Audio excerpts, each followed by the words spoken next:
Morjesta ja tervetuloa kanavalle. Tuolla takana ehkä näkyykin puupino, joo, mutta sen takana sitten panssariesteitä ja todella paljon niitä. Käydään siellä katsomassa kohta, mutta mennään ensin tonne päin. Siellä on Utin linnake, mikä on venäläisten rakentama 1700-luvun lopulla. Olisikohan ollut 1791-92. Ja jos muistan netistä oikein lukeneeni, niin se linnake on tehty ainakin osittain vartioimaan tuossa Kymijoessa olevia sopivia ylityspaikkoja, vaikka tästä nyt vähän Kymijokeen vielä onkin matkaa. Mutta näin ainakin sanottiin, että se joka on tätä rakennuttamaan Venäjältä tuotu se kaveri aikanaan, niin sen tehtävä on ollut etsiä tuossa Kymijoesta mahdolliset ylityspaikat ja rakentaa linnake, josta käsin sitten pystytään vahtimaan niitä. Mutta mulla ei ole tietoa, paljonko meidän pitää kävellä tonne päin ennen kuin tullaan siihen linnakkeelle, mutta uskoisin, ettei pitkään, kun mä oon sen tosta Kutostieltä joskus nähnyt. Mutta ei mitään, käydään katsomassa siellä ja jos et ole vielä tilannut kanavaa, niin pistähät tilaukseen ja painele myös sitä peukkua jossakin välissä. Palataan linnakkeella.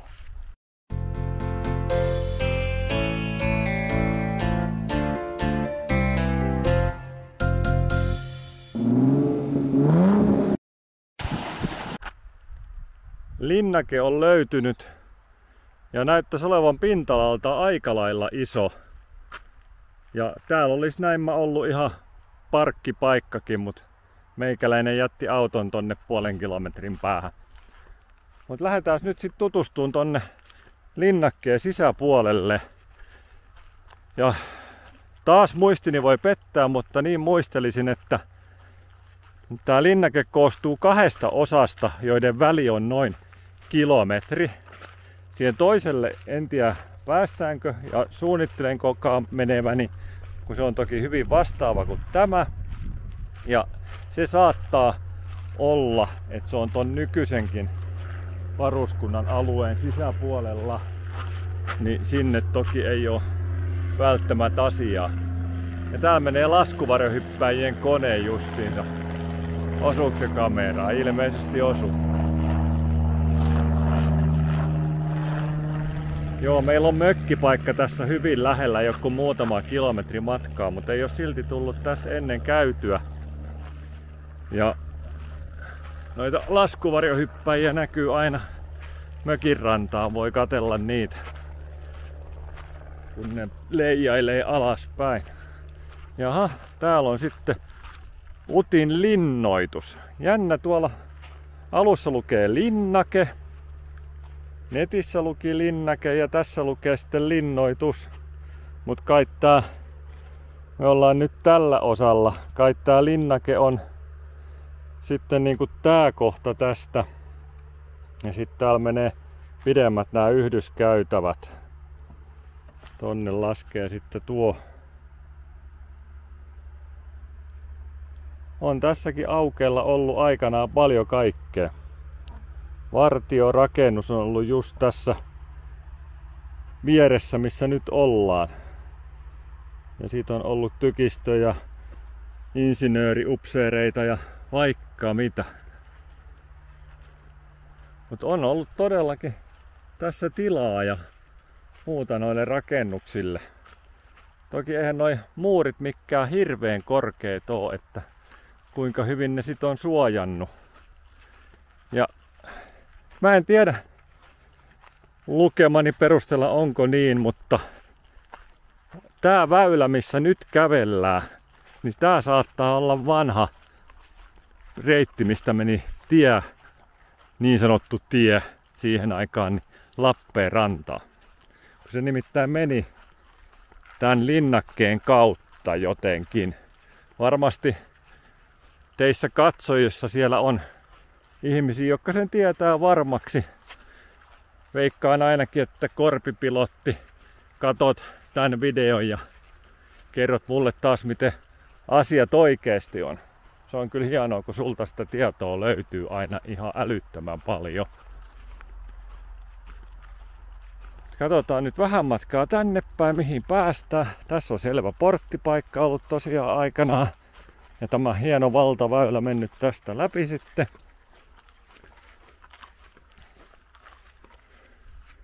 Aikalaista koukeroahan tää on. Onhan tää tietysti sen ajan. Silloin ollaan liikuttu niin kuin jalkaisin kautta hevosella. Niin onhan tää tietysti ollut sillä, että ei tämmöisestä notkosta ja noista kivimuureista ihan helpoilla yli on menty siihen aikaan. Nythän se olisi tietysti tilanne ihan toinen.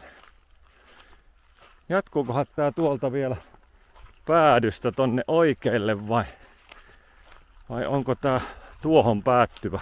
Luulisin, että tää, onkohan tää nyt sitten, eikä tää vallihauta ihan vai mikäköhän tää on nimeltään, mutta luulisin, että tää tämmönen muurirakennelma koko ton linnakeosan kiertää, veikkaisin. Kurkataan tästä ohi tonne. Kyllä vain. Tuolta se koukkaa taas vasemmalle sitten hetken matkaa, niin tullaan siihen pisteeseen, mistä alun perin tultiin ja missä se parkkipaikkamerkkikin oli. Mut nythän me katsotaan tonne päin vielä. Ja sitten tää tuonne jatkuu sen kuvan mukaan sitten sitä yhdyskäytävää jonnekin tonne päin. Mutta mä tosissaan hiukan uskallan epäillä, että me ei päästä sinne ihan yhdyskäytävän perille asti, jos se on nykyistä puolustusvoimien aluetta edelleen. Ainakin tosta kun ohi ajelee, niin siinä näkyy aina ne puolustusvoimien rajamerkit. Käydään kohta kattoos tuolla päin tätä vanhaa valtaväylää sinne suuntaan, mutta kurkataan ensin tänne. Jonkinnäköistä ylläpitoa tässäkin näin on. Ihan hieno juttu, että onko tää tällainen nähtävyytenä sitten niin kuin meille nykyihmisille on jätetty. Ja kun täällä selvästikin on heinää ajettu, että täällä on mukavampi liikkua. Tostahan me päästään kans tonne ylemmäs kurkkaseen. Ei tarvitse kiertää tonne takas.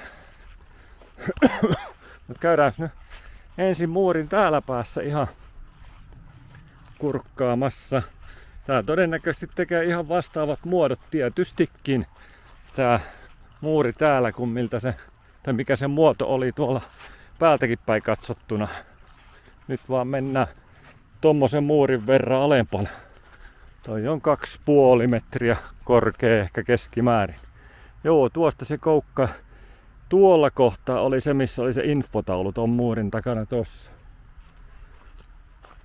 Nyt meitsi palaa vähän takaisinpäin ja teikäläinen tietysti samalla.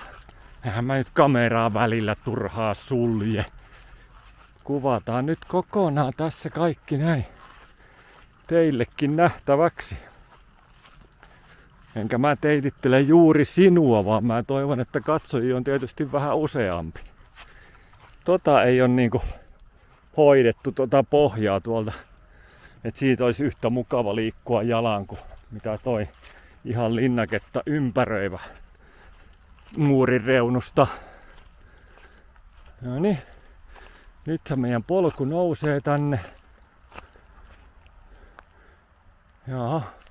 Utin vallit, rakennettu 1795 sanotaan täällä. Onkohan mä nyt totaalisen väärässä muistini kanssa, kun mä muistelisin, että se olisi ollut 1791. Mä käyn tässä samalla puhelimen esiin.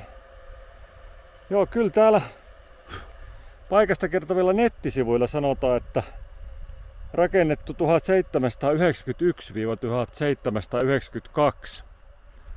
Mut kyllähän tossa ihan selvästi lukee 95. Jaa, enpä osaa sanoa. Noniin, niin kuin mä vähän epäilin, että me ei varmaan sitä niin sanottua tai ainakin meikäläisen yhdyskäytäväksi nimeämää pätkää päästä kattoon sinne toiseen päähän asti. Tuolla on nimittäin tommonen iso keltainen kyltti. Eiköhän se sano, että soo Timo, älä mene pitemmälle. Käydään nyt varmistaa asia ennen kuin luovutetaan.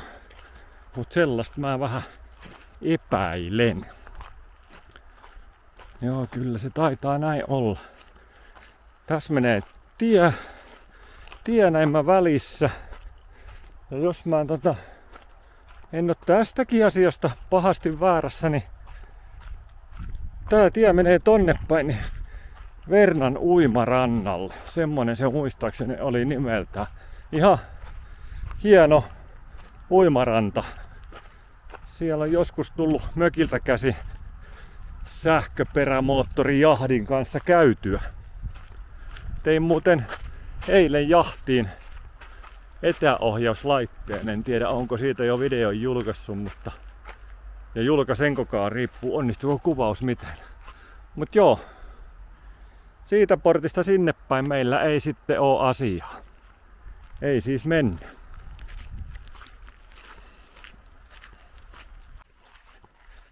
Päätinpä nyt sitten palata tälle nurkalle vielä takaisin ja kierretään nyt ihmeessä täältä ilmeisesti niin sanotusti etukautta ympäri. Ainakin siitä kuvasta päätellen niin kuin linnakkeen kärki on ollut tonne suuntaan. Ja tossa muuten menee valtatie 6 ehkä muutaman 10 metrin päässä. Että on niin lähellä sitä, jos haluat joskus tulla tutustumaan, niin tuu. Elikkä annetaan nyt ajo-ohjettakin sen verran, että putin APC sen pihaan kun käännytään, niin mennäänkin toiselle puolelle Kutostietä ja ihan muutama 10 metriä ja käännytään heti jyrkästi vasemmalle, niin siinä on opaste, että linnake. Ja tosissaan näin lähellä tää menee. Siinä menee autot. Siinä on Kutostie. Tosta pääsis kävellen toki tosi lyhyellä, mutta ei siihen voi parkkerata autoa mihinkään. Ja jos mä oon oikeassa, niin toi äskeinen kohta oli se niin sanottu linnakkeen kärki. Ja tästä kun mennään ihan vähän matkaa, tosta koukataan tietysti vielä oikealle. Sitten kerta vasemmalle, niin sitten tullaan siihen parkkipaikalle takaisin. Missä mun auto ei oo. Kun enää mä semmoisen olemassaoloa tiennyt. Jotenkin tuntui siltä, että siitä pitemmälle mihin auton jätin, niin ei viitsi ajella. Ja siinä lähellä oli ne panssariesteet, joita näet lisää aivan kohta. Ei tää ihan suoraan vie siihen parkkipaikan kohdalle vissiin mennytkään. Taitaa olla vielä pienet mutkat tossa välissä. Kuvataan nyt loppuun asti tää kierros. Tai ei koko kierrosta, toi koivikon puoleinen tuolta.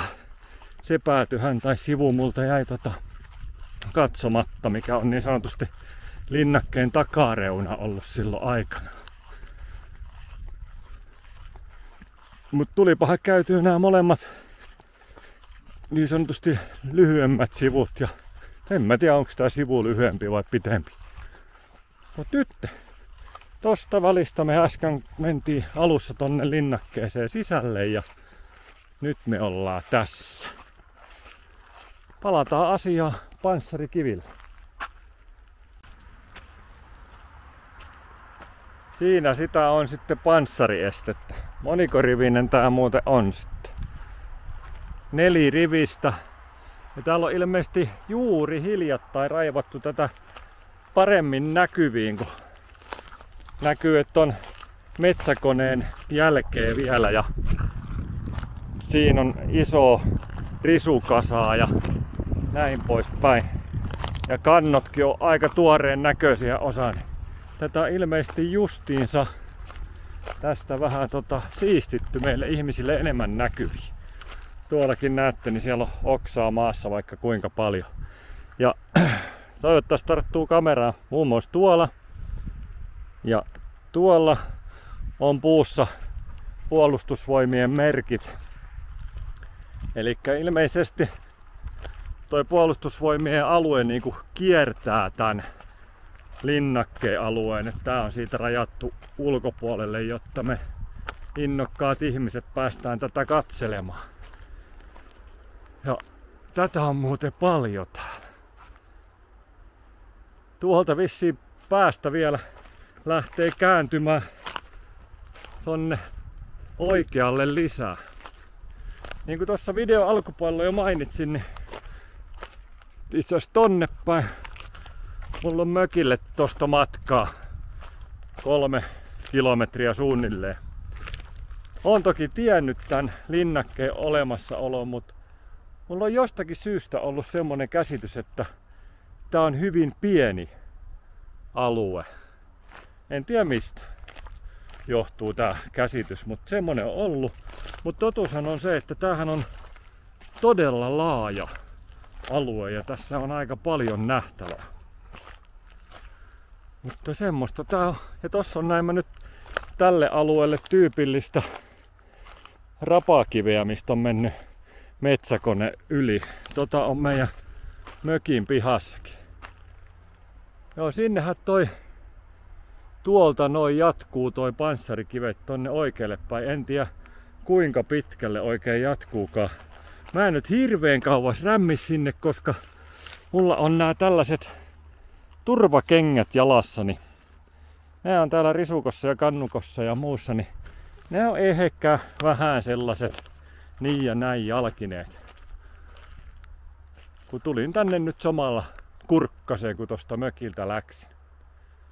Jes, siinä oli panssarikiveä ja jatketaan hetken päästä taas muualta.